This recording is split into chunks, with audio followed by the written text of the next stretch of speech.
വായ്പാ തിരിച്ചടവിൽ താൽക്കാലിക തടസ്സങ്ങൾ നേരിട്ട 10,000-കണക്കിന് ആളുകൾക്കും സ്ഥാപനങ്ങൾക്കും താങ്ങായി UAE സെൻട്രൽ ബാങ്ക് കൈക്കൊണ്ട നിർണായക തീരുമാനം ബാങ്കിംഗ് മേഖലയിലും സാധാരണക്കാരുടെ മനസ്സിലും വലിയൊരു പ്രതീക്ഷയ്ക്കാണ് വഴിയൊരുക്കിയിരിക്കുന്നത്. മാസാവസാനം ബാങ്ക് അക്കൗണ്ടിൽ നിന്ന് EMI തുക ഈടാക്കാൻ കഴിയാതെ വരികയും പെനാൽറ്റി ചാർജുകളും ലീഗൽ നോട്ടീസുകളും തേടിയെത്തുകയും ചെയ്യുന്ന അവസ്ഥ ഏതൊരു പ്രവാസിയുടെയും സ്വപ്നങ്ങളെയാണ് തല്ലിക്കെടുത്തുന്നത്. എന്നാൽ ഈ ഒരു മാനസിക സമ്മർദ്ദത്തിൽ നിന്ന് വലിയൊരു വിഭാഗം ജനങ്ങളെ മോചിപ്പിക്കാൻ സെൻട്രൽ ബാങ്കിന്റെ കൃത്യസമയത്തുള്ള ഇടപെടലിന് സാധിച്ചു. മേഖലയിലെ സാമ്പത്തിക വെല്ലുവിളികളും വിപണിയിലെ അനിശ്ചിതത്വങ്ങളും നേരിടുന്ന വ്യക്തികളെയും പ്രസ്ഥാനങ്ങളെയും സംരക്ഷിക്കുക എന്ന ലക്ഷ്യത്തോടെയാണ് UAE സെൻട്രൽ ബാങ്ക് പ്രത്യേക പിന്തുണാ പദ്ധതിക്ക് രൂപം നൽകിയത്. ഈ പദ്ധതിയിലൂടെ ഇതുവരെ 1350 കോടി ദിർഹം മൂല്യമുള്ള വായ്പാ തിരിച്ചടവുകൾക്കാണ് ബാങ്കുകൾ താൽക്കാലിക ഇളവുകൾ അനുവദിക്കുന്നത്. വരുമാനത്തിൽ താൽക്കാലികമായി തിരിച്ചടി നേരിട്ട 1.35 ലക്ഷത്തിലധികം ഗുണഭോക്താക്കൾക്കാണ് ഈ തീരുമാനം ജീവവായുവായി മാറിയത്.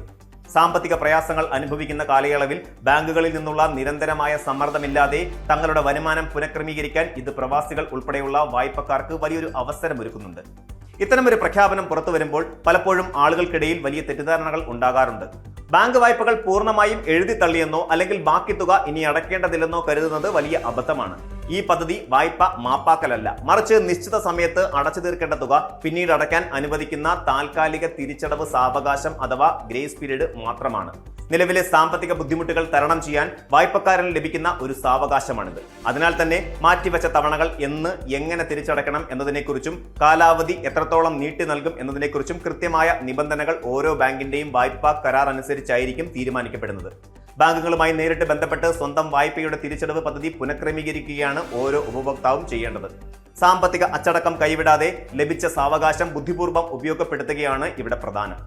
സെൻട്രൽ ബാങ്കിന്റെ ഏറ്റവും പുതിയ കണക്കുകൾ പരിശോധിക്കുമ്പോൾ പദ്ധതിയുടെ വ്യാപ്തിയും അത് ബാധിക്കുന്ന ആളുകളുടെ എണ്ണവും കൂടുതൽ വ്യക്തമാകും.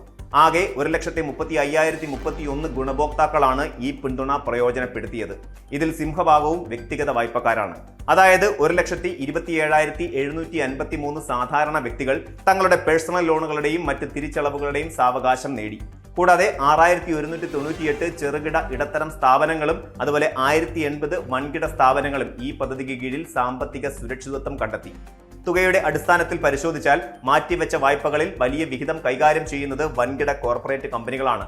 വൻകിട കമ്പനികൾക്ക് 910 കോടി ദിർഹമിന്റെ സാവകാശം ലഭിച്ചപ്പോൾ വാണിജ്യ മേഖലയുടെ നട്ടെല്ലായ ചെറുകിട ഇടത്തരം സ്ഥാപനങ്ങൾക്കായി 240 കോടി ദിർഹമിന്റെ ഇളവുകൾ ലഭ്യമാക്കി.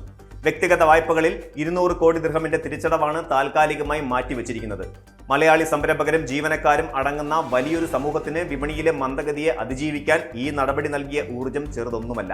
വായ്പക്കാർക്ക് ഇത്തരം വൻതോതിലുള്ള താൽക്കാലിക ഇളവുകൾ നൽകുമ്പോൾ ബാങ്കിംഗ് മേഖല സാമ്പത്തിക പ്രതിസന്ധിയിലാകുമോ എന്ന ചോദ്യം ഉയർന്നേക്കാം. എന്നാൽ യാഥാർത്ഥ്യം നേരെ മറിച്ചാണ്. UAE ബാങ്കിംഗ് മേഖല സമീപകാല ചരിത്രത്തിലെ ഏറ്റവും ശക്തമായ വളർച്ചയാണ് രേഖപ്പെടുത്തിക്കൊണ്ടിരിക്കുന്നത്. എന്നാൽ സെൻട്രൽ ബാങ്ക് വ്യക്തമാക്കിയിട്ടുള്ളത് ബാങ്കുകളുടെ ആകെ ആസ്തിയിൽ 12.5% വർധനവുണ്ടായപ്പോൾ വായ്പാ വിതരണത്തിൽ 18.1% വൻ കുതിച്ചുചാട്ടമാണ് രേഖപ്പെടുത്തിയത്. അതിനേക്കാൾ ഏറെ ശ്രദ്ധേയമായ കാര്യം തിരിച്ചടവിൽ വീഴ്ച വന്ന വായ്പകളുടെ അനുപാതം ചരിത്രത്തിലെ ഏറ്റവും താഴ്ന്ന നിരക്കായ 2.8%-ലേക്ക് താഴുകയും ചെയ്തു എന്നതാണ്. അതായത് പ്രയാസത്തിലാകുന്ന വായ്പക്കാർക്ക് കൃത്യസമയത്ത് നൽകുന്ന സാമ്പത്തിക സാവകാശം അവരെ വായ്പാ തട്ടിപ്പുകാരോ സ്ഥിരം വീഴ്ച വരുത്തുന്നവരോ ആക്കുന്നതിൽ നിന്ന് തടയുകയും അതുവഴി ബാങ്കുകളുടെ സാമ്പത്തിക ഭദ്രത കൂടുതൽ ശക്തിപ്പെടുത്തുകയും ചെയ്യുന്നു എന്നതിന്റെ തെളിവാണിത്. UAE സെൻട്രൽ ബാങ്കിന്റെ ഈ പിന്തുണ പ്രവാസികൾക്കും ബിസിനസ് സമൂഹത്തിനും നൽകുന്നത് വലിയൊരു ആശ്വാസവും അവസരവുമാണ്. എന്നാൽ ലഭിച്ച ഇളവ് ഒരു ശാശ്വത പരിഹാരമല്ലെന്നും താൽക്കാലികമായി ലഭിച്ച ഈ സാവകാശം സ്വന്തം സാമ്പത്തിക പുനഃസംഘടനയ്ക്കായി വിനിയോഗിക്കണമെന്നും ഓരോ വായ്പക്കാരനും മനസ്സിലാക്കണം. വ്യക്തിഗത ബജറ്റ് കൃത്യമായി പ്ലാൻ ചെയ്യാനും അനാവശ്യ ചെലവുകൾ ചുരുക്കാനും വായ്പാ തിരിച്ചടവ് പുനരാരംഭിക്കുന്നതിനുള്ള കൃത്യമായ പദ്ധതികൾ രൂപീകരിക്കാനും ഈ സമയം ഉപയോഗപ്പെടുത്തണം. ബാങ്കുകളുമായി സുതാര്യമായ ആശയവിനിമയം നിലനിർത്തുന്നത് ക്രെഡിറ്റ് സ്കോർ തകരാതെ സുരക്ഷിതമായി സൂക്ഷിക്കാൻ സഹായിക്കും. പ്രവാസ ജീവിതത്തിൽ സാമ്പത്തിക അച്ചടക്കവും ജാഗ്രതയുമാണ് ഏറ്റവും വലിയ ശക്തി എന്ന് ഓർമ്മിപ്പിക്കുന്നതോടൊപ്പം പ്രതിസന്ധിയിൽ ഒപ്പം നിൽക്കാൻ ശക്തമായ ഒരു ബാങ്കിംഗ് സംവിധാനമുണ്ടെന്ന വിശ്വാസം ഉറപ്പിക്കാനും ഈ തീരുമാനം ഉപകരിക്കും. കൂടുതൽ വാർത്തകൾക്ക് News 18 Keralam YouTube channel subscribe ചെയ്യുക.